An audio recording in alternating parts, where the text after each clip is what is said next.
একটা রিকশাওয়ালার ছেলে ভ্যানওয়ালার ছেলে অথবা একটা রিকশাওয়ালা ভ্যানওয়ালার ভিতরেও যদি কোরআন থাকে, আল্লাহর কাছে ওই লোকটার দাম লক্ষ কোটি গুণ বেড়ে যায়। কলিজার টুকরা বাজান, গভীর মনোযোগ সহকারে শুনবেন। টাকার আল্লাহর কাছে কোনো দাম নাই, ক্ষমতা আল্লাহর কাছে কোনো দাম নাই, এই দুনিয়ার রাজত্ব আল্লাহর কাছে কোনো দাম নাই। বরং আল্লাহর কাছে দামি হলো তারা যারা এই দুনিয়ার মধ্যে কোরআন সিনার ভিতরে আঁকড়ে ধরে রাখে, আর যারা কোরআন শিখে, কোরআন শিক্ষা দেয়, এরা হলো আল্লাহর কাছে বড় দামি। আমি এ কথা বলতে গিয়ে প্রায় একটা উদাহরণ দিয়ে থাকি। ক্ষমতা থাকলেই যদি আল্লাহর কাছে দামি হওয়া যাইত, এই দুনিয়ার মধ্যে সব থেকে দামি মানুষ হইতো ফিরাউন। কথা বলেন ঠিক কি ঠিক না? এই দুনিয়ার মধ্যে সব থেকে বড় দামি হইতো নমরুদ।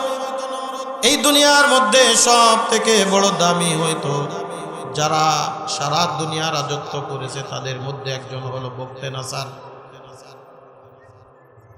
আল্লাহ পাক রব্বুল আলামিন এই সারা দুনিয়ার রাজত্ব দান করেছিলেন চারজন ব্যক্তিকে, তার মধ্যে একজন ছিল বখতে নাসার। সারা পৃথিবী রাজত্ব করেছিল, কিন্তু সিনার ভিতরে আল্লাহর কালাম ছিল না, সিনার ভিতরে দ্বীন ছিল না, ইসলাম ছিল না। আল্লাহর জ্ঞান, আল্লাহর সাথে সম্পর্ক করতে পারে নাই, আল্লাহর কাছে ওই লোকটা দামি হইতে পারে না। অথচ দেখেন, এই সমাজের মধ্যে যাদের কোনো অর্থ নাই, সম্পদ নাই, এই দুনিয়ার জমিনের মধ্যে যাদের তেমন কোনো দাম আমরা দিতে চাইতাম না, সাহাবা ইকরাম রিজওয়ানুল্লাহি তাআলা আলাইহিমুল আজমাইনের মধ্যে এমন অনেক সাহাবী ছিলেন যারা ছিলেন গোলাম জাদা গোলাম, যারা ছিলেন একেবারে পথের নিঃস্ব, একেবারে গরিব অসহায় মানুষ। দুনিয়ার মধ্যে কোনো জায়গা জমি ছিল না, সব সময় আসহাবে সুফফার মধ্যে পড়ে থাকতেন। আল্লাহর রাসূল কি বলেন এই কথা শোনার জন্য পাগল পারা হয়ে যেতেন। আল্লাহর কাছে এতটা দামি হয়ে গিয়েছে, আল্লাহ পাক রব্বুল আলামিন তাদের নামের শেষে বলে দিচ্ছেন রাদিয়াল্লাহু তাআলা আন। সুবহানাল্লাহ। সাহাবা ইকরামের নাম শুনলে আমরা কি পড়ি? রাদিয়াল্লাহু তাআলা। যদি সাহাবী পুরুষ হয় আমরা বলি রাদিয়াল্লাহু তাআলা আনহু, আর যদি সাহাবিয়া মহিলা হয় আমরা পড়ি রাদিয়াল্লাহু তাআলা আনহা। অর্থাৎ আল্লাহ পাক রব্বুল আলামিন তাদের উপরে রাজি, তারাও আল্লাহর উপরে রাজি ছিলেন। আল্লাহ পাক রব্বুল আলামিন তাদের উপরেও রাজি ছিলেন। এই কারণে যাদের টাকা নাই, অর্থ নাই, সম্পদ নাই, কিন্তু সিনার ভিতরে আল্লাহর কালাম আছে, আল্লাহ পাক রব্বুল আলামিন এই পৃথিবীর মধ্যে তাদেরকে দামি করে দিয়েছে। কারণ এই কালাম যেটা আজকের এই মাদ্রাসার উদ্যোগে মাহফিল কওমি মাদ্রাসা, ইসলামী কওমি মাদ্রাসা, যেখানে কোরআন হাদিসের দরস হয়, যেখানে কোরআনের হেফজ হয়, যেখান থেকে হাফেজে কোরআন বাইর হয়, যেখান থেকে রাসূলের হাদিস তেলাওয়াত করা হয়, পাঠ করা হয়, যে সমস্ত ছোট্ট ছোট্ট বাচ্চারা, আপনারা জানলে অবাক হয়ে যাবেন, হয়তোবা আপনাদের মাঝে প্রদর্শনী দেখিয়েছে, আসরের পর থেকে ছোট্ট ছোট্ট বাচ্চারা কত সুন্দর মধুর কণ্ঠে কোরআন তেলাওয়াত করেছে, রাসূলের হাদিস পাঠ করেছে। আপনারা দেখেছেন কিনা জানি না, মাত্র ৫ থেকে ৬ বছর বয়স। স্বাভাবিকভাবে যেই বয়সে মানুষ তেমন একটা কথা বলতে পারে না, ছোট্ট ছোট্ট বাচ্চারা উলঙ্গ হয়ে ন্যাংটা হয়ে ঘুরে বেড়ায়। এই সমস্ত ছোট্ট ছোট্ট বাচ্চারা কেবলমাত্র নার্সারিতে ক্লাস 1-এ পড়ে আল্লাহর রহমতে 10টা 20টা 30টা আল্লাহ রাসূলের হাদিস মুখস্থ করে ফেলায়।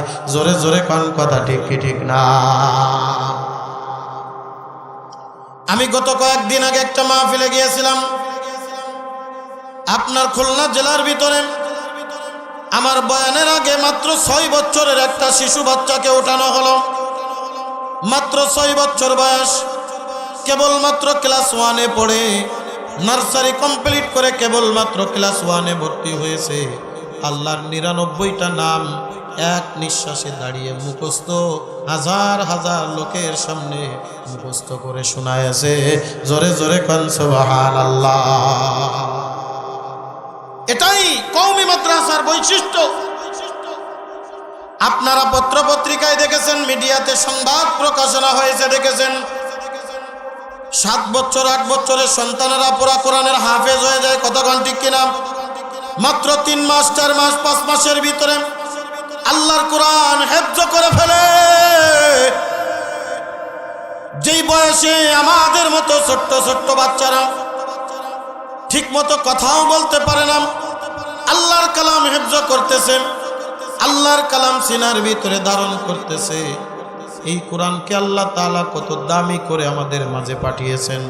আজকে আমরা কোরআনের গুরুত্ব বুঝি না, আজকে আমাদের মাঝে কোরআনের মহত্ব নাই, আজকে আমাদের মাঝে কোরআনের গুরুত্ব নাই, যার কারণে আজকে মাহফিলের লোক সংখ্যা কম থাকে।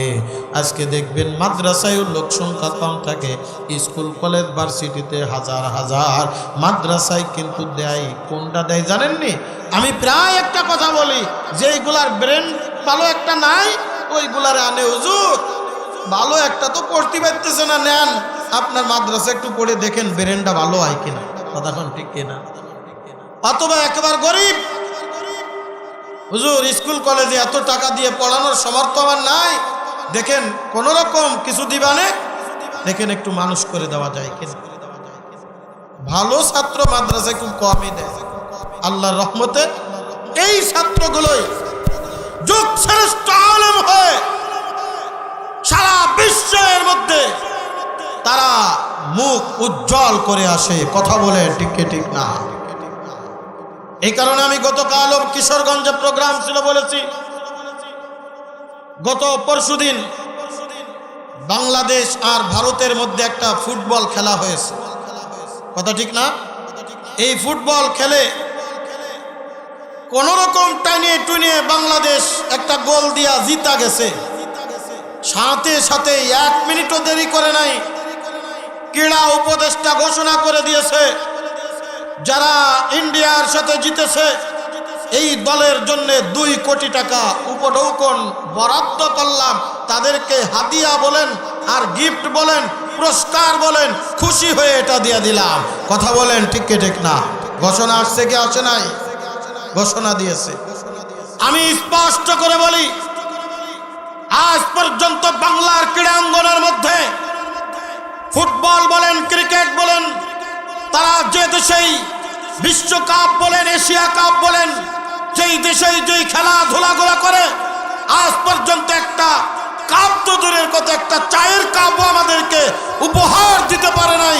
তাদের জন্য তোমার কোটি টাকা বরাদ্দ করতে পারো, অথচ এই বাংলার উজ্জ্বল নক্ষত্র হাফেজে কোরআনেরা 100, 120, 150টা রাষ্ট্রকে পিছনে ফেলে হাফেজ প্রতিযোগিতায় 1 নম্বর পুরস্কার নিয়ে আসে, তাদের জন্য একটা সংবর্ধনাও দিতে পারে না এই কুলাঙ্গারের দল। কথা বলেন ঠিক কি ঠিক না?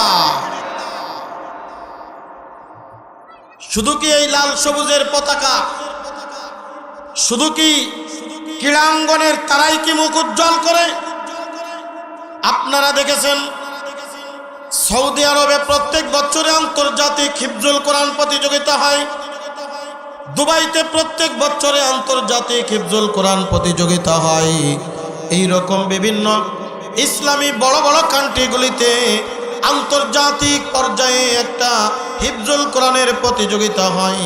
আপনারা কত দূর খেয়াল করেছেন জানি না, প্রত্যেক বছরেই তার মধ্যে আমাদের বাংলাদেশের এই সমস্ত উজ্জ্বল নক্ষত্র ছোট্ট ছোট্ট হাফেজে কোরআনরা সেখানে চান্স পেয়ে সেখানে প্রতিযোগিতায় অংশগ্রহণ করে এমন কোনো বছর নাই যেই বছরে 2-1টা 1 নম্বর সিরিয়ালে গিয়ে বাংলার মুখ সারা বিশ্বের মধ্যে উজ্জ্বল করে। এই রকম একটা বছর মনে হয় গ্যাপ যায় নাই। কিন্তু দুঃখের বিষয় বলতে হয়, আমরা খেয়াল করে দেখেছি তাদেরকে তারা যখন বিমানবন্দরে আসে কোনো মিডিয়াও কভারেজ করে না, এবং ধর্মমন্ত্রী সহ শুরু করে নিয়ে ধর্মাঙ্গনে যারা আছে তারাও কিন্তু এই ব্যাপারে কোনো পদক্ষেপ তেমন দেখতে পায় না। জোরে জোরে কোন কথা ঠিক কি ঠিক না? আজকের এই মাহফিল থেকে আমরা স্পষ্ট একটা দাবি জানাতে চাই, বাংলাদেশের পক্ষ থেকে এই লাল সবুজের পতাকা বুকে ধারণ করে সারা বিশ্বের মধ্যে বাংলার মুখ যে সমস্ত আফেজরা উজ্জ্বল করে সেবা করবে, বাংলাদেশের মন্ত্রী পরিষদ থেকে তাদেরকে সংবর্ধনার মাধ্যমে তাদেরকে সর্বোচ্চ একটা সম্মাননা প্রদান করতে হবে। কথা বলেন ঠিক কি ঠিক না? এটা আমাদের প্রাণের দাবি, এটা আমাদের একটা প্রাণের কথা, কিন্তু না, এগুলো আমরা দেখি না। কারণ এই কোরআনের মহত্ব, কোরআনের গুরুত্ব এটা আমরা বুঝি না। কথা বলেন ঠিক কি ঠিক না? বন্ধুরে আমার, এই কোরআন আল্লাহ পাক রব্বুল আলামিন আকে নামদার মদিনা সরওয়ারে কায়নাত দো জাহানের বাদশা জনাবে মুহাম্মদুর রাসূলুল্লাহ সাল্লাল্লাহু আলাইহি ওয়াসাল্লামের উপরে আমাদের হেদায়েত স্বরূপ নাজিল করেছেন।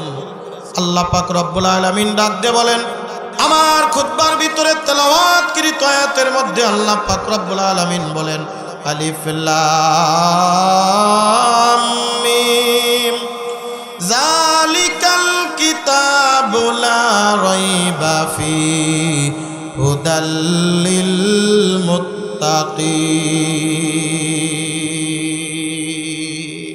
জোরে কান আল্লাহু আকবার। আল্লাহ পাক রব্বুল আলামিন বলেন, আমি এই কোরআনুল কারীম নাজিল করেছি আমার রাসূলের উপরে। আমি আপনাদের কাছে বলি, আজকের কোরআন নাজিল হয়েছে না আরো অনেক আগে। কত আগে? 1500 বছর আগে আল্লাহর নবীর উপরে এই কোরআনুল কারীম নাজিল হয়েছে। আল্লাহ পাক রব্বুল আলামিন এই কোরআনুল কারীমের মধ্যে অসংখ্য অগণিত চ্যালেঞ্জ ঘোষণা করেছেন। এই কোরআন একমাত্র আল্লাহর পক্ষ থেকে মুজিজা স্বরূপ আমার আপনার নবী মুহাম্মদুর রাসূলুল্লাহ সাল্লাল্লাহু আলাইহি ওয়াসাল্লামের উপরে আল্লাহ পাক রব্বুল আলামিন নাজিল করেছেন। আল্লাহ পাক রব্বুল আলামিন বলেন, হুদাল লিল মুত্তাকিন। এই কোরআন মুত্তাকিনদের জন্য হিদায়াত স্বরূপ, যারা তাকওয়া অর্জন করেছে, যারা ঈমান এনেছে, যারা মুমিন বান্দা, যারা মুত্তাকি বান্দা। আল্লাহ পাক রব্বুল আলামিন বলেন, এই কোরআন তাদেরকে সঠিক পথ দেখাবে। এই কোরআন তাদেরকে সঠিক পথ দেখায়া সোজা আল্লাহর জান্নাতে নিয়ে যাবে। যারা এই কোরআনের গুরুত্ব বোঝেন, যারা এই কোরআনের মহত্ব বোঝেন, যারা কোরআনের গুরুত্ব বুঝে গেছে, কোনোদিন তারা কোরআন ছেড়ে চলে যেতে পারে না। কোরআনের কথা যেখানে হয় সেখানেই পঙ্গপালের নাই ছুটে চলে যায়। কারণ এই কোরআনকে আল্লাহ পাক রব্বুল আলামিন আমার আপনার নবীর উপরে স্পেশাল একটা মুজিজা দান করেছেন। পৃথিবীর জমিনের মধ্যে যত নবী রাসূল আল্লাহ তাআলা প্রেরণ করেছেন, প্রত্যেকটা নবী রাসূলকে একটা স্পেশাল মুজিজা দান করেছিলেন। যেমন হযরত মুসা কালিমুল্লাহ আলাইহিস সালামের হাতে একটা লাঠি ছিল, এই লাঠিটা একটা স্পেশাল মুজিজা। এই ঘটনা আপনারা সকলেই জানেন, আমি ঘটনা বলবো না।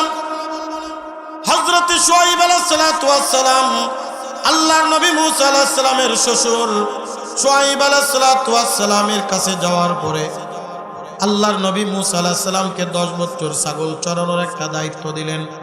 দায়িত্ব দেওয়ার পরে বললেন, তুমি ছাগল চড়াবা। ছাগল তো একটা বেয়াড়া জাতি, ছাগল তো একটা এমন জাতি কথা শুনতে চায় না, ডাইনে বলে বামে যায়, বামে বললে ডাইনে যায়। কিভাবে তুমি শায়েস্তা করবা? এই নাও লাঠি, এই লাঠি দিয়া দরকার হলে ছাগলের জন্য পাতা পেড়ে দিবা, দরকার হলে ছাগলরে একটু সাজায়া গুছায়া রেখে দিবা। আল্লাহর নবী মুসা আলাইহিস সালামের উপরে যখন আল্লাহ পাক রব্বুল আলামিন নবুয়ত দান করলেন তুর পাহাড়ে, ডাক দিয়ে বলেন, মুসা যাও ফিরাউনের কাছে কালেমার দাওয়াত নাও, ইত্তেহাদের দাওয়াত নাও। ইত্তেহাদের দাওয়াত দিয়ে তাকে আমার কথা স্মরণ করিয়ে দাও। আল্লাহর নবী মুসা ডাক দিয়ে বলে, ওগো রব্বুল আলামিন, আমি তো ফিরাউনের কাছে যাব কালেমার দাওয়াত নিয়ে, সে তো আমার কথা মানতে চাইবে না। আমাকে একটা মুজিজা দেন, স্পেশাল একটা পাওয়ার দেন, যেটা দেখায় আমি বলবো এইরকম কাজ দুনিয়ার জমিনের মধ্যে কেউ করে দেখাইতে পারবে না। আল্লাহ পাক রব্বুল আলামিন বলেন, ওয়া মা তিলকা বিয়ামিনিকা ইয়া মূসা, ও মূসা তোমার হাতে ওইটা কি? আল্লাহর নবী মূসা ডাক দিয়ে বলেন, ক্বালা হিয়া আসাই আতাওয়াক্কাউ আলাইহা ওয়া আহুশু বিহা আলা গানামি ওয়ালিয়া ফিহা মাআরিব উখরা। বলে আল্লাহ এটা তো একটা লাঠি, এই লাঠি দিয়ে আমি ছাগলের জন্য পাতা পাড়ি টেক দিয়া দাঁড়াই। আল্লাহ পাক রব্বুল আলামিন ডাক দিয়ে বলেন, আলকিহা ইয়া মূসা, এই লাঠিটা তুমি জমিনের ভিতরে ঠেলে দাও, জমিনের ভিতরে ছাড়ো। ফালকাহা, আল্লাহর নবী মূসা যখন জমিনের ভিতরে লাঠি ছেড়ে দিলেন, ফাইজা হিয়া হাইয়াতুন তাসআ, লাঠি বিরাট আজদাহা সাপে পরিণত হয়ে গেল। অনেক লম্বা চওড়া ঘটনা, ওদিকে আমি যাব না। আল্লাহ পাক ডাক দিয়ে বলে, মূসা ভয় পাওয়ার কোনো কারণ নাই, এতক্ষণ তোমার হাতে যেটা লাঠি ছিল এটা কিন্তু একটা লাঠি, লাঠি থাকবে, কিন্তু তুমি যখনই আমার স্মরণ করিয়া এই লাঠি জমিনের ভিতরে মুজিজা স্বরূপ ছেড়ে দিবা, আমি আল্লাহ এই লাঠিটাকে আমি একটা সাপে পরিণত করে দিব। যাও ফিরাউনের কাছে যাও। হযরত ঈসা আলাইহিস সালামের একটা মুজিজা ছিল, তিনি মৃত্যু মানুষকে জিন্দা করতে পারতেন। বলেন সুবহানাল্লাহ। 1000 বছর পুরাতন মৃত্যু ব্যক্তিকে যদি তার সামনে হাজির করা হতো, ওই লোকটার গায়ের শরীরের ভিতরে কোনো প্রকার মাংস বা গোশতের টুকরা কোনো কিছুই নাই, হাড্ডি গুড্ডি হয়ে গেছে, সব একত্রিত করে যদি আল্লাহর নবী ঈসা আলাইহিস সালামের কাছে হাজির করে দেওয়া হতো, আল্লাহর নবী ঈসা শুধু বলা লাগতো, কুম বিইজনিল্লাহ, আল্লাহর হুকুমে দাঁড়িয়ে যাও। বলতে দেরি, হাড্ডি গুড্ডি একসাথে মিশ্রিত হইয়া মিশ্রণ করিয়া একটা মানুষে রূপান্তরিত করিয়া ওই হাড্ডির উপরে গোশত লাগিয়া ওই গোশতের ভিতরে রূহ ফুৎকার দিয়া ওই গোশতটা মানুষ রূপ নিয়া মানুষের মতো দাঁড়ায় ডাক দিত, আসসালামু আলাইকুম ইয়া রূহাল্লাহ। জোরে জোরে কান আল্লাহু আকবার। শুধু তাই নয়, আল্লাহর নবী ঈসা আলাইহিস সালাতু ওয়াস সালামের আরো একটা মুজিজা ছিল। আপনি বাড়িতে কি খাবার খেয়ে আসছেন আল্লাহর নবী ঈসা দেখেন নাই, কিন্তু যদি আপনার হাত নাকের কাছে নিয়ে একটা মাত্র সুখা দিবে, নাকের কাছে নিয়ে একটা বার মাত্র টান দিবে, সাথে সাথে বলে দিতে পারবে তুমি আজকে তুমি কি খেয়ে এসেছো, কি খাসো, কি কি খেয়েছো, সব পাই টু পাই বলে দিতে পারতো। এটা কি আল্লাহর মুজিজা? এটা কি কথা বলেন, এটা কি আল্লাহর মুজিজা? এইরকম যত নবী আলাইহিস সালাম দুনিয়ার জমিনের ভিতরে আগমন করেছেন, হযরত দাউদ আলাইহিস সালাতু ওয়াস সালাম যার উপরে আল্লাহ পাক রব্বুল আলামিন জবর নাজিল করেছিলেন, এই দাউদ আলাইহিস সালাম যদি শক্ত লোহাও হাত দিয়া ধরতেন, ধরার সাথে সাথে মোমের মতো নরম হয়ে যাইত। ওই লোহা নরম করে নিজে যা ইচ্ছা মাটি, যেমন মাটি কাদা যেমন সেনিয়ার নরম মাটি দিয়া কাদা দিয়া যেরকম ভাবে হাঁড়ি পাতিল যা ইচ্ছা তাই বানানো যায়, ওই রকম আল্লাহর নবী দাউদ আলাইহিস সালাতু ওয়াস সালাম ওই লোহা নরম হাত দিয়ে শুধু ধরতেন, ধরার সাথে সাথে নরম হতো। ওই নরম লোহা দিয়া উনি বর্ম এবং লোহার জিনিসপত্রগুলো বানাইতেন। জোরে জোরে কান সুবহানাল্লাহ। আল্লাহ পাক রব্বুল আলামিন দুনিয়ার জমিনের ভিতরে যত নবী রাসূল আগমন করেছেন, প্রত্যেকটা নবী রাসূলের যত মুজিজা ছিল, প্রত্যেকটা মুজিজার সমষ্টিগত আমার আপনার নবীকে আল্লাহ দান করেছিলেন। তবে একটা মুজিজা যেটা স্পেশাল আল্লাহ পাক রব্বুল আলামিন আমার আপনার নবীকে দান করেছিলেন, যেটা কোনো নবীকে আল্লাহ তাআলা দান করে নাই। আমি আপনাদের কাছে প্রশ্ন করতে চাই, বলেন তো ওই মুজিজার নাম কি? আল কোরআন। নাম কি? আল কোরআন। এই কোরআন হলো নবীদের সব থেকে বড় মুজিজা। আল্লাহ পাক রব্বুল আলামিন একদিন 2 দিন নয়, 1 মাস 2 মাস নয়, 1 বছর 2 বছর নয়, দীর্ঘ 23টা বছর পর্যন্ত কখনো কখনো একটি আয়াত, কখনো কখনো 2টি আয়াত, কখনো একটি সূরা, কখনো আধা সূরা, এভাবে আল্লাহ পাক রব্বুল আলামিন আল্লাহর নবীর উপরে এই কোরআনুল কারীম নাজিল করেছেন। নাজিল করে আল্লাহ পাক রব্বুল আলামিন এই কোরআনুল কারীমের শুরুতেই ঘোষণা করে দিচ্ছেন, দুনিয়ার মানুষ শোনো, আমি যেই কোরআন নাজিল করলাম। যখন আল্লাহর নবী কোরআন তেলাওয়াত করতেন, কোরআন তেলাওয়াত করলে মক্কার কাফেররা বলা বলি করত, এ তো মুহাম্মদ নিজের থেকে বানায়া আমাদেরকে বলে, এটা মুহাম্মদ নিজের পক্ষ থেকে বানায়া বানায়া বলতেছে। আল্লাহ পাক রব্বুল আলামিন বলেন, দুনিয়ার মানুষ শোনো, যদি কোনো ব্যক্তি কোনো জিনিস বানায়, তার কপি করা যায় কি যায় না? তার মতো করে ওই জিনিসটা বানানো যায় কি যায় না? বর্তমান সারা বিশ্বের মধ্যে দেখবেন যত জিনিস আছে, হাঁড়ি যত জিনিস বানাক না কেন, চাইনার সামনে একবার মাত্র, চাইনিজদের সামনে একবার মাত্র দেখাবেন, এই যে মোবাইলটা দেখছেন, এই মোবাইলটাও দেখবেন একটা বানায় দেখাবেন, একটাবার দেখবে, দেখার সাথে সাথে হুবহু ওই রকম কপি করে ওই জিনিসটা মার্কেটে সস্তায় আর অল্প দামে ছেড়ে দিবে। জোরে জোরে কোন কথা ঠিক কি ঠিক না? এই ব্যাপারে স্পার্ট যারা ছাড়া তারা বুঝতেই পারে না এটা চাইনা না এটা আসল। কথা কোন ঠিক কিনা? আল্লাহর নবীর উপরে যখন কোরআন নাজিল করা হয়, কাফিররা যখন বলা বলি করতেছেন এটা আল্লাহর নবীর পক্ষ থেকে নিজের থেকে বানানো, আল্লাহ পাক রব্বুল আলামিন চ্যালেঞ্জ ঘোষণা করে দিলেন, দুনিয়ার মানুষ শুনে রাখো, আমি আল্লাহ এই কোরআন আমার নবীর উপরে নাজিল করলাম, আর আমি আল্লাহ ঘোষণা করে দিলাম, এ দুনিয়ার মানুষ, এই কোরআনের মধ্যে কোনো ভুল নাই, ভুলের কোনো অবকাশ নাই, এই কোরআনের মধ্যে কোনো সন্দেহ নাই, সন্দেহের কোনো অবকাশ নাই। কোরআনের মধ্যে কোনো সন্দেহ আছে? কোনো ভুল আছে? আজ পর্যন্ত কেউ ভুল ধরে দেখাইতে পারছে? কথা বলে একটা জের জবর নোক্তা পর্যন্ত আজ পর্যন্ত কেউ ভুল ধরে দেখাইতে পারে নাই। কত সাহিত্যিক এই দুনিয়ার থেকে বিদায় নিয়েছেন, কত সাহিত্য ভরা বই লিপিবদ্ধ করা হয়েছে। 22 মাইল গাজীপুর এলাকার মুসলমান, আমি আপনাদেরকে বলবো, যতই রোমান্টিক নোবেল নাটকের বই হোক না কেন, যতই বড় অলিক কাল্পনিক এবং খুব একবার ক্রিটিক্যাল একটা বই হোক না কেন, দেখবেন একবার 2 বার 3 বার পড়ার পরে ওই বইটা আর পড়তে ভালো লাগে না। জোরে কোন কথা ঠিক কি ঠিক না?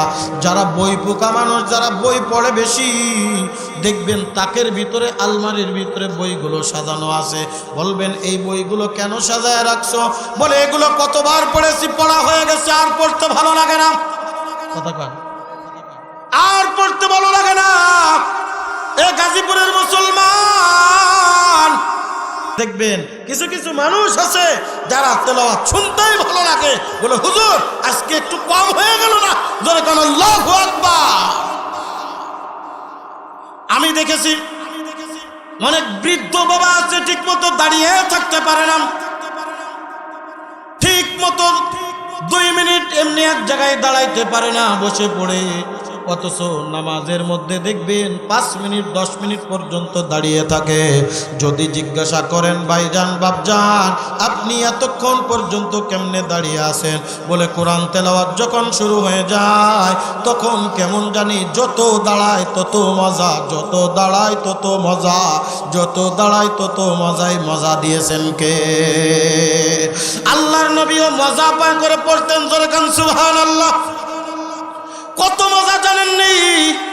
সারাদিন আল্লাহর নবী কালেমার দাওয়াত দিচ্ছেন, মক্কার অলিতে গলিতে ঘুরেন, আল্লাহর নবী কালেমার দাওয়াত দেন, কুলু লা ইলাহা ইল্লাল্লাহু তুফলিহুন। এ মক্কার মানুষেরা, তোমরা লা ইলাহা ইল্লাল্লাহ পড়ে নাও, তোমরা সফল কাম হয়ে যাবা, তোমরা আল্লাহর প্রিয় ভজন বান্দা হয়ে যাবা। সারাদিন কালেমার দাওয়াত দিয়েছে, রাত্র যখন গভীর হয়ে গেছে, আমার নবী আর ঘরে বসে থাকতে পারে নাই, শুয়ে থাকতে পারে নাই। এশার নামাজ পড়ে আল্লাহর নবী বিছানায় কিছুক্ষণ কাত হয়, কাত হওয়ার পরে আর ঘুমাইতে পারে না।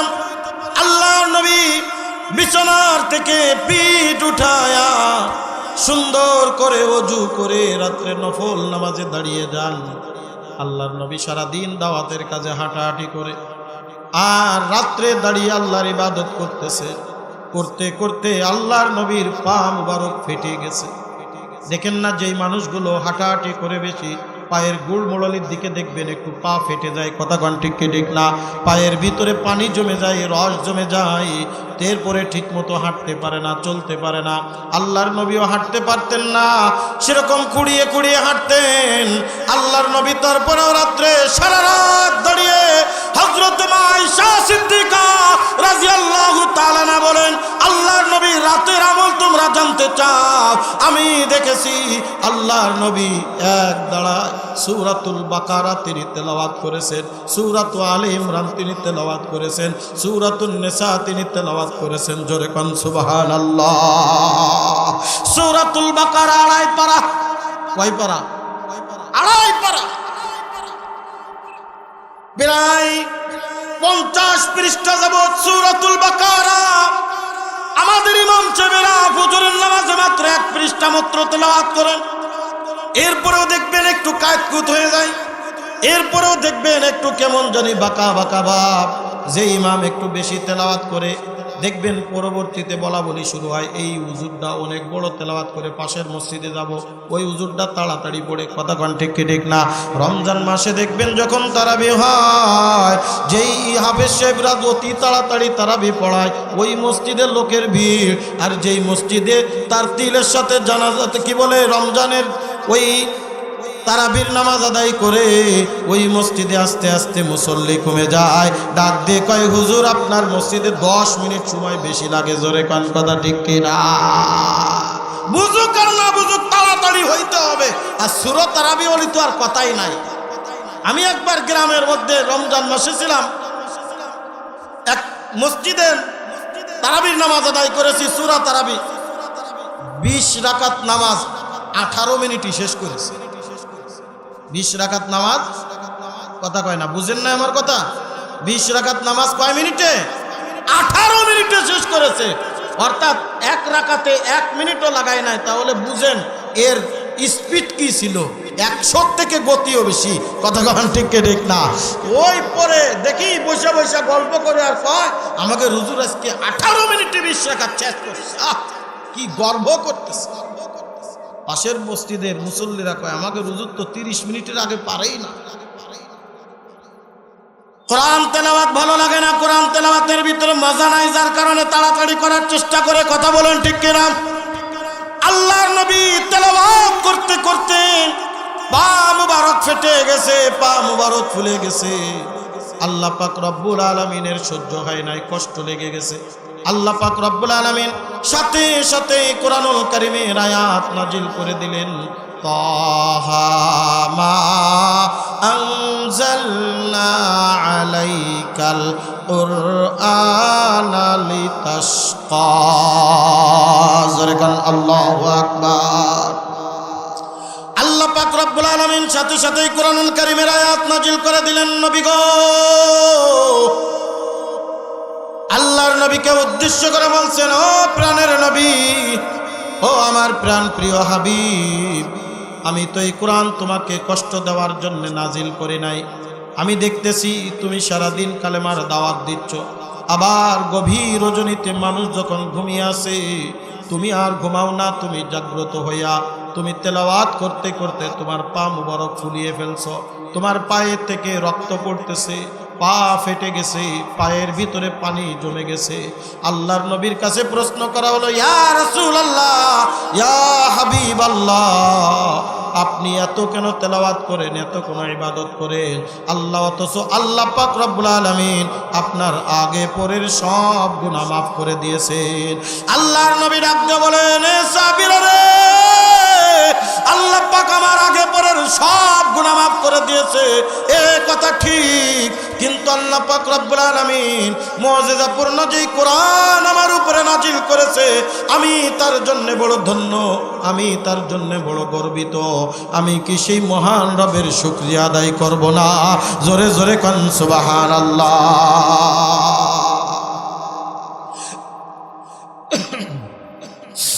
এই কারণে আল্লাহ পাক রব্বুল আলামিন ডাক দিয়ে বলেন,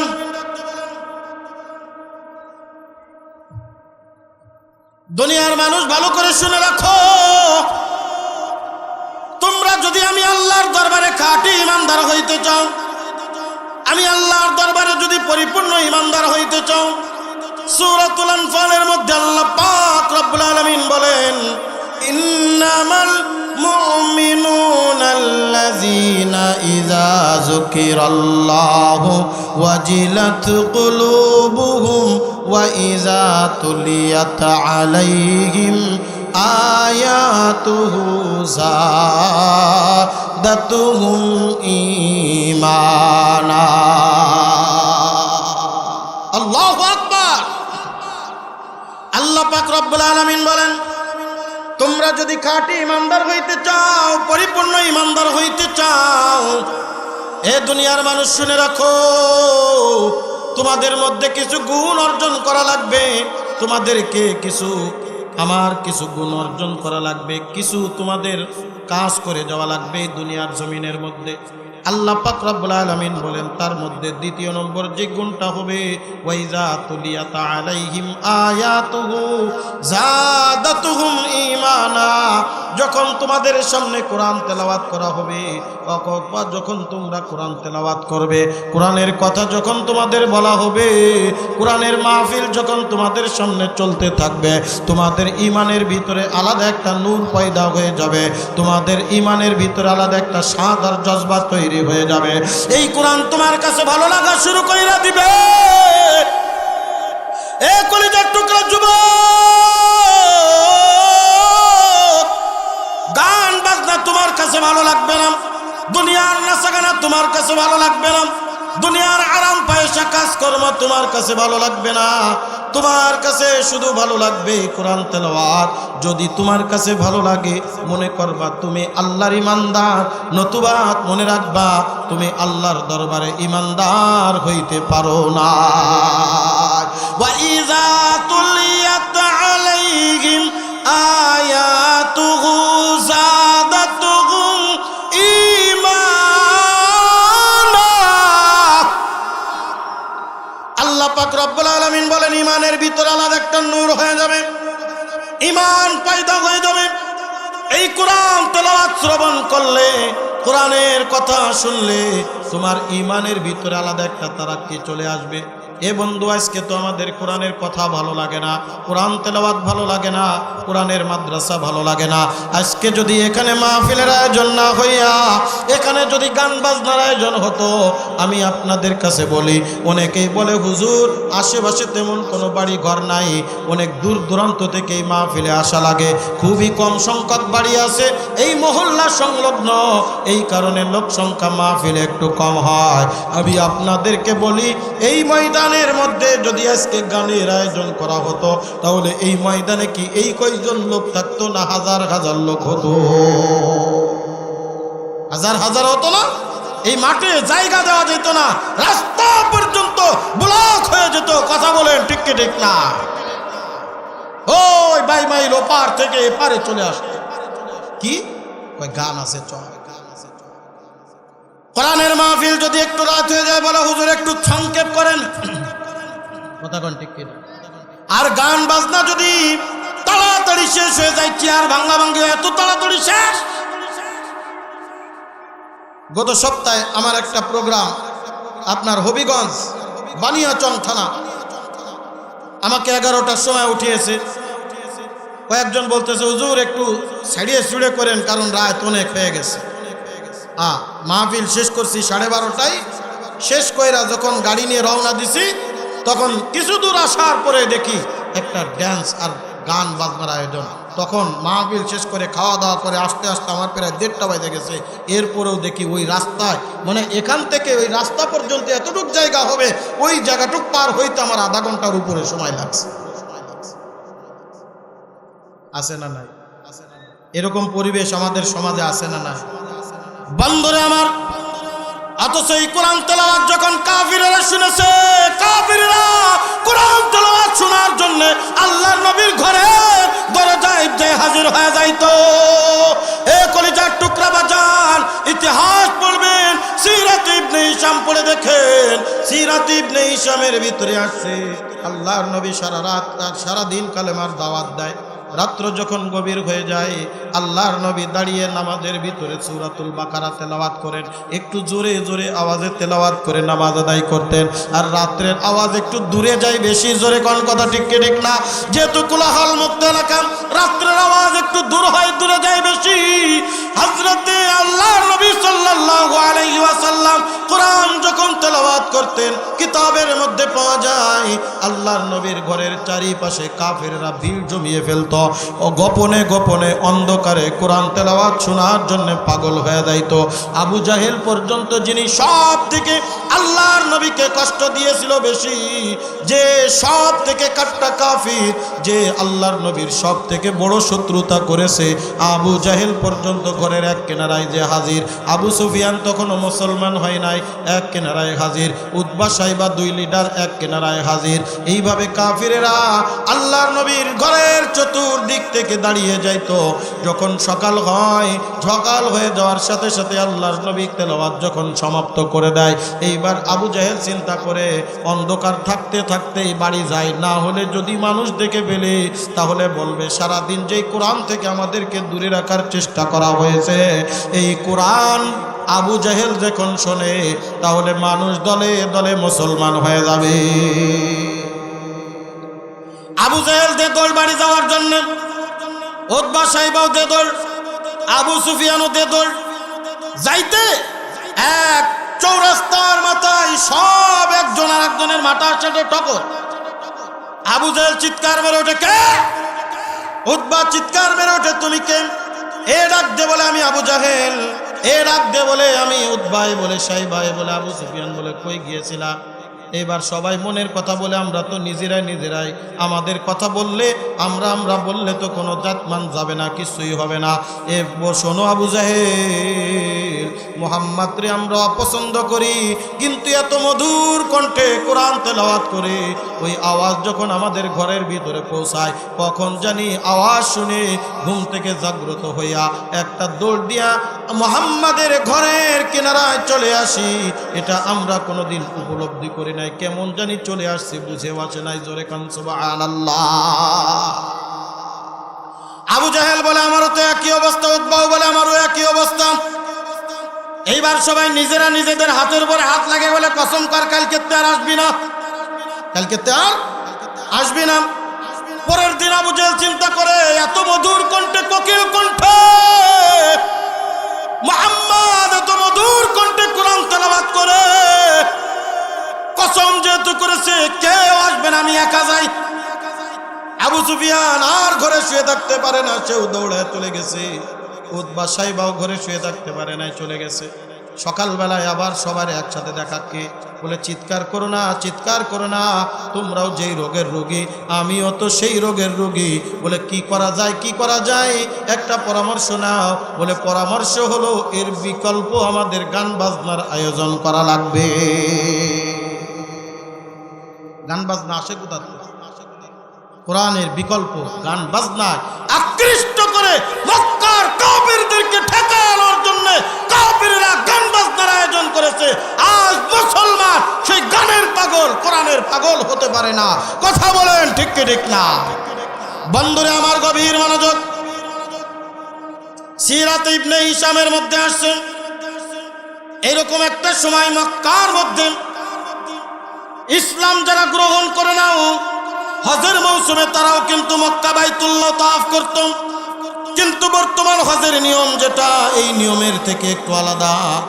সিরাতে ইবনে হিশামের মধ্যে ঘটনা লেখে, আল্লাহর নবী একদিন গভীর রজনীতে আল্লাহর দরবারে ডাক দিয়ে বলে, রব্বুল আলামিন, লক্ষ লক্ষ মানুষ আসবে মক্কাতুল মুকাররমার মধ্যে, তোমার কোরআনের দাওয়াত আমি কেমনে একা পৌঁছাবো, আমারে সেই ব্যবস্থাটা করে দাও, আমাকে একটু সবার মাঝে পৌঁছানোর মতো ব্যবস্থা করে দাও।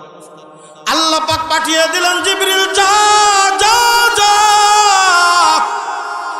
আমার নবীকে বল তার কোথাও যাওয়া লাগবে না, হ্যাঁ তুমি কাবার মধ্যে বসে কোরআন যেটা যে কয়টা আয়াত আমি নাজিল করেছি ওই আয়াতগুলি তিনি তেলাওয়াত করতে থাকবে। কারোর কাছে আমার নবীকে যাওয়া লাগবে না, কাফেরদেরকে আমি স্বেচ্ছাসেবক বানায়া তার সমস্ত লোকদেরকে এই আল্লাহর নবীর কাছে আমি একত্রিত করে দিব। জোরে জোরে কোন সুবহানাল্লাহ। বুজুর্গি কি नहीं हमको जरूरत, गुलाम अपना बना ले ऐ खुदाया, गुलाम अपना बना ले ऐ खुदाया। तू को जाओ सुन्नते अहमद को जा, बा मोहम्मद कई बुवद निस्बत तुरा, बा मोहम्मद कई बुवद निस्बत तुरा। जोरे कन अल्लाहु আকবার। বন্ধুরা আমার,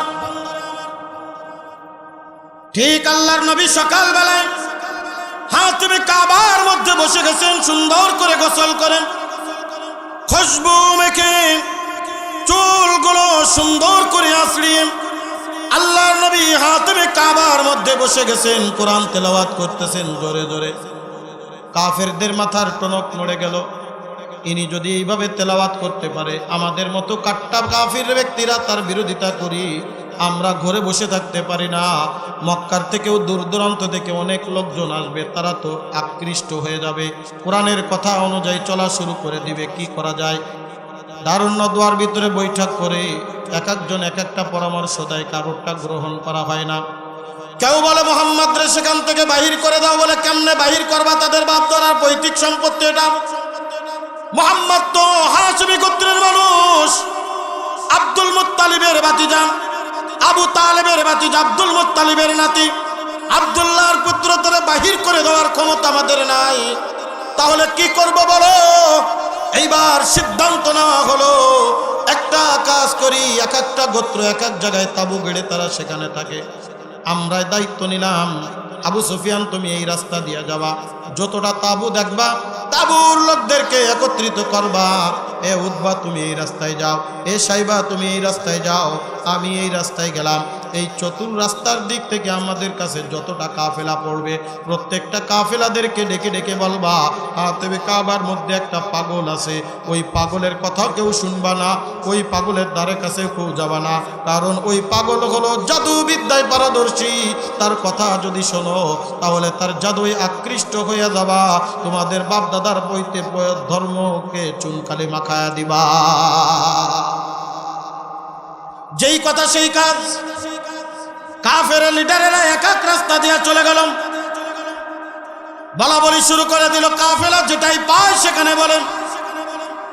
আমাদের অভ্যাস কি জানেন? যে জিনিসটা নিষেধ করা হয় বেশি, ওই জিনিসের প্রতি আগ্রহ বেশি থাকে। কথা কন ঠিক কিনা? যদি বলা হয় ওই জায়গা যাবা না, আমরা চিন্তা করি যাই দেখি কি আছে। এই যে গত কয়েক বছর আগে একবার করোনা আসছিল না? কি কন, বাংলাদেশে করোনা আসছিল না? আপনাদের গাজীপুরে কি আসছিল? এই করোনার সময়, ওই সময় তৎকালীন বাংলাদেশ সরকার লকডাউন ঘোষণা করেছিল। লকডাউন মানে কি? রাস্তাঘাট দোকানপাটে কেউ যাইতে পারবে না, 2-3 জন লোক এক জায়গায় একত্রিত হইতে পারবে না। এখন এই লকডাউন কি জিনিস দেখার জন্য রাস্তায় হাজার হাজার লোক ভিড় জমাইছে। কথা ঠিক কি ঠিক না? হোম কোয়ারেন্টাইন, হোম কোয়ারেন্টাইন বুঝেন তো? যদি কোনো ব্যক্তি বাইরের থেকে আসে, বিদেশ থেকে আসছে, 15 দিন পর্যন্ত তারে ঘরের ভিতরে আটকায় রাখছে। কেন? যদি ভাইরাস তার মধ্যে থাকে, কারোর ভিতরে যদি না ছড়ায় যায়, এই কারণে 15 দিন হোম কোয়ারেন্টাইন। এই হোম কোয়ারেন্টাইন কি জিনিস দেখার জন্য তার বাড়ির সামনে হাজার হাজার লোকের ভিড়। কথা ঠিক না? যদি বলা হয় ওই জায়গায় যাও না, ওই জায়গায় বাঘ এসেছে, বাঘ কিরাম, কত বড় বাঘ, চিতা বাঘ না রয়্যাল বেঙ্গল টাইগার না অন্য কিছু, দেখার জন্য দেখবেন হুমড়িকে মানুষ পড়বে। এটাই হলো আমাদের অভ্যাস। কথা বলেন ঠিক কি ঠিক না? আবু জাহেল, উতবা, সাইবা যখন সবাই বলা বলি করে, মক্কা হাতিমে কাবার মধ্যে একজন পাগল আছে, ওই পাগলের কথা কেউ শুনবা না, ওই পাগলের ধারে কাছেও কেউ যাবা না। এইবার কাফেলার কাছে বলে চলে যায়। কাফেলার লোক একজন আর একজনের দিকে এরকম তাকায়, একজন আর একজনের দিকে এরকম তাকায়, ডাক দিয়ে কয়, যেই পাগল রে আবু সুফিয়ান ভয় পায়, যেই পাগল রে আবু জাহেল ভয় পায়, যেই পাগল রে উতবা ভয় পায়, যেই পাগল রে কাসুদ সাইবা ভয় পায়, যেই পাগল রে মক্কার এত বড় বড় লিডারেরা ভয় পায়, না জানি এই পাগলটা কত বড়, আমরা তার কোনো কথা শুনবো না। চল কানের ভিতরে আঙ্গুল দিয়ে রাখবো, তার কথা যদি না শুনি তাহলে তো জাদুই আমাদের আকৃষ্ট করতে পারবে না। ওই পাগলটারে শুধু এক নজর দেখে আসি। জোরে কান সুবহানাল্লাহ। ওমা কারু ওমা কারাল্লাহ ওয়াল্লাহু খায়রুল মাকিরিন। আরেকটু জোরে কান আল্লাহু আকবার। আল্লাহ কয় তোরা ষড়যন্ত্র করিস আমার কোরআনের বিরুদ্ধে, আমি আল্লাহ যখন ধরব, আমি আল্লাহ যখন করব, তোরা কিন্তু পালানোর পথ খুঁজে পাবি না। জোরে জোরে কোন কথা ঠিক কি ঠিক না? দেখতে দেখতে হাজার হাজার লোকের ভিড় হয়ে গেল হাতেমে কাবার মধ্যে। আল্লাহর নবী এরকম ভাবে মাথা উঁচু করে দেখে হাজার হাজার লোক তার দিকে তাকিয়ে আছে, কানের ভিতরে আঙ্গুল। আল্লাহর নবী চোখের থেকে টপ টপ টপ টপ করে পানি ফেলাইয়া দিছে। ডাক দিয়ে বলে রব্বুল আলামিন, হাজার হাজার লোকের কাছে আমার মতো একা ব্যক্তি যাওয়ার ক্ষমতা ছিল না, অথচ আল্লাহ আপনি কত হিকমতওয়ালা ও রব্বুল আলামিন, আপনি সবাইকে আমার সামনে একত্রিত করে দিলেন। এ কলিজার টুকরা বাজান, যখন সমস্ত লোক একত্রিত হয়ে গেছে, একজন আর একজনের সাথে বলা বলি করে, জীবনে কত পাগল দেখলাম, এইরকম পাগল তো জীবনে কোনো দিন দেখি নাই। পাগল তো স্বাভাবিকভাবে ন্যাংটা হয়ে উলাঙ্গ হইয়া রাস্তা দিয়ে ঘুরে বেড়ায়। জোরে কোন কথা ঠিক কি ঠিক না? চুলগুলো উস্কো খুস্কো থাকে, গোসল করে না কতদিন তার কোনো ঠিক ঠিকানা নাই। কাপড় চুপড় তো থাকে ময়লা আবর্জনা ছিঁড়া জোড়া এরকম কাপড় থাকে। এইরকম সাজানো গোছানো তো পাগল জীবনে কোনো দিন দেখি নাই। আমার নবীর চেহারার ভিতরে এত মায়া আল্লাহ পাক রব্বুল আলামিন দিয়ে দিয়েছিলেন। যদি কোনো ব্যক্তি একবার মায়ার নজরে আমার রাসূলের চেহারার দিকে তাকাইতো, আল্লাহ পাক রব্বুল আলামিন তার কপালে হিদায়াতের মালা দিয়া দিত। জোরে জোরে কান আল্লাহু আকবার। শুধু ওজুদাস রহমতাল লিল আলামিন, মসজিদে উশুদ হামারো ये जमीन, মসজিদে উশুদ হামারো ये जमीन। জোরে কান আল্লাহু আকবার। আল্লাহ রাসূলের চেহারার গুণগান বয়ান করলে রাত পার হয়ে যাবে, শেষ হবে না। এ বাইবেল এলাকার যুবক, এ আমার মুরব্বী বাবাজিরা রে, পর্দার অন্তরালের মাগো, শামায়েলে তিরমিজি নামক একটা কিতাব আছে, পড়ে দেখবেন। এই শামায়েলে তিরমিজি একটা হাদিসের কিতাব, তিরমিজি শরীফের একটা অংশ। এই শামায়েলে তিরমিজি, এই শামায়েলে তিরমিজির মধ্যে আল্লাহ রাসূলের চেহারার গুণাগুণ বর্ণনা করা হয়েছে। আল্লাহ রাসূলের চেহারা ছিল চন্দ্রের থেকে উজ্জ্বল। আল্লাহর নবী একদিন এইরকম ভাবে আবু যর গিফারির বাড়িতে ঢুকছে। আবু যর গিফারি আসমানের দিকে এরকম তাকায় আছে। জোরে কোন আল্লাহু আকবার। আসমানের দিকে তাকায়, আমার নবীর দিকে আর তাকাইতেছে না। আল্লাহর নবী ডাক দিয়ে বলে, আবু যর, তুমি প্রত্যেকবার তোমার ঘরে আসলে আমার দিকে চাতক পাখির নাই তাকিয়ে থাকো, অথচ আজকে দেখছি তুমি তো আমার দিকে তাকাও না, আসমানের দিকে তাকায় আসো। হযরত আবু যর গিফারি বলেন, ইয়া রাসূলুল্লাহ, ইয়া হাবিবাল্লাহ, আজকে হলো পরিপূর্ণ চন্দ্রের দিন, চন্দ্রের আজকে 15তম।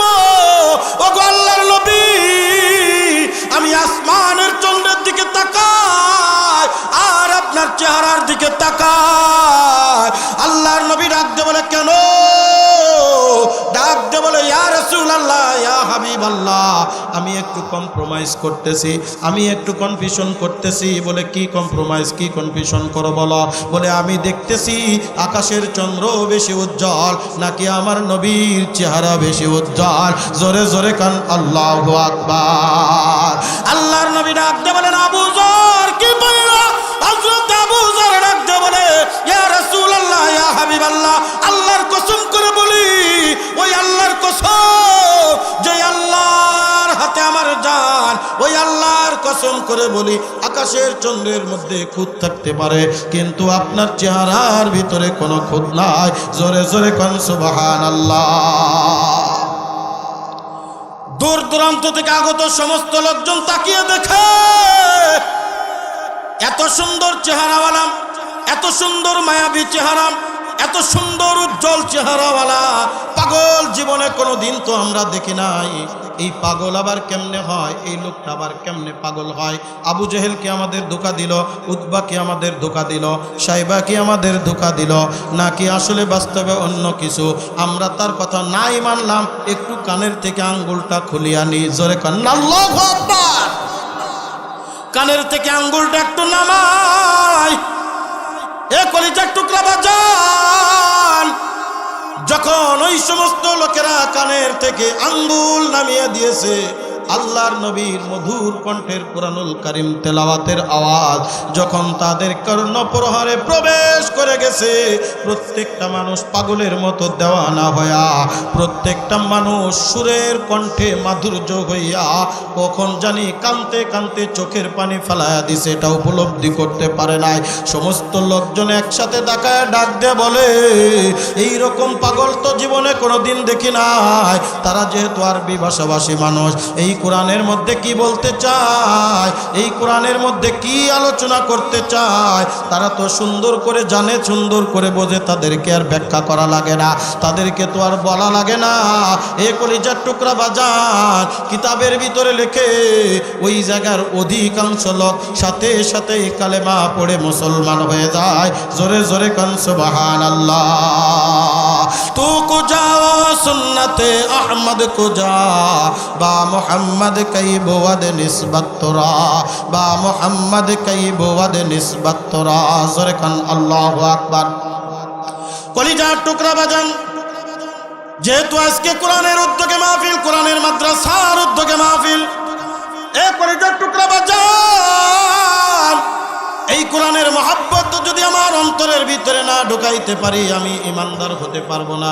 কারণ আল্লাহ পাক রব্বুল আলামিন ডাক দিয়ে বলেন, দুনিয়ার মানুষ শোনো, তোমরা যদি আল্লাহর দরবারে খাঁটি ইমানদার হইতে চাও, তোমরা যদি আল্লাহর দরবারে প্রিয় ভাজন বান্দা হইতে চাও, তোমরা যদি আল্লাহর দরবারে পরিপূর্ণ ইমানদার আর মুত্তাকি বান্দা হইতে চাও, আল্লাহ পাক রব্বুল আলামিন বলেন, ওয়া ইযা তুলিয়াত আলাইহিম আয়াতুহু যাদাতুহুম ঈমানা। যখন তোমাদের সামনে কোরআন তেলাওয়াত করা হবে, কোরআনের কথা বলা হবে, অথবা যখন তোমরা কোরআন তেলাওয়াত করবা, তখন তোমাদের মধ্যে আলাদা একটা ঈমানের নূর পয়দা হয়ে যাবে, ঈমানি জজবা পয়দা হয়ে যাবে। কলিজার টুকরা বাজান, আজকে যেহেতু কোরআনের মাদ্রাসার উদ্যোগে মাহফিল, আমি আপনাদের কাছে একটা কথা স্পষ্ট জানতে চাই, এই কোরআনের প্রতি আমাদের মহাব্বত থাকা দরকার আছে না নাই? আরো জোরে বলেন, আছে না নাই? এই কোরআনের মহাব্বত অন্তরের ভিতরে আনবো, নিজে কোরআন পড়বো, আমার পরিবারের লোকদেরকে কোরআন পড়াবো, আমার ছোট্ট ছোট্ট যেই সোনামণি বাচ্চারা আছে, ছেলে মেয়ে নাতি নাতনি আত্মীয় স্বজন পাড়া প্রতিবেশী যারা আছে, তাদেরকে বেছে বেছে বলে বলে এই মাদ্রাসায় যে উন্মুক্ত ইসলামী কওমি মাদ্রাসায়, এই সমস্ত মাদ্রাসাগুলোতে যার যেখানে বাসা বাড়ি আছে, আশেপাশের মাদ্রাসাগুলোতে এই যে সামনে ডিসেম্বর মাসে একটা বছরের সেশন শেষ হয়, আবার জানুয়ারির 1 তারিখ থেকে ক্লাস শুরু। আজকের এই মাহফিল থেকে আমি আপনাদের কাছে উদাত্ত আহ্বান জানাবো, এই যে আপনাদের সন্তানদেরকে অন্তত পক্ষে পর্যন্ত বাংলা, অঙ্ক, ইংরেজি সহ মাদ্রাসায় শিক্ষায়িত করবেন।